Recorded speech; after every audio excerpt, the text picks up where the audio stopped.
तो घड़ी में बज रहे हैं 1 और मैं जा रही थी सोने।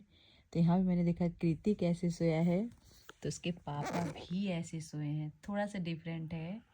देखिए कितना मासूम लग रहा है, कितना प्यारा लग रहा है। जब सुबह सो के उठेगा ना तो इसको हम दिखाएंगे और इनको भी दिखाएंगे। तो ये सो गए हैं और मैं ही जाग रही थी। और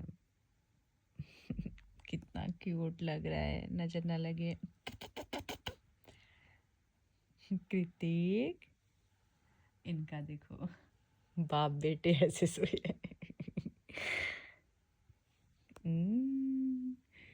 बच्चे कितने मासूम से सोते हैं यार, कितने प्यारे लगते हैं। तो देखो कितने स्टाइल से सोया। हमको तो हंसी भी आ रही है। और इनका देखो, इनका तो नाक फूला है। इनको भी दिखाएंगे जब सुबह ने इनका नाक फूला है। मेरे कृतिक से बोलती, कृतिक पापा की तरह नाक मत करना। Good night. श्री शिवाय नमस्तुभ्यम।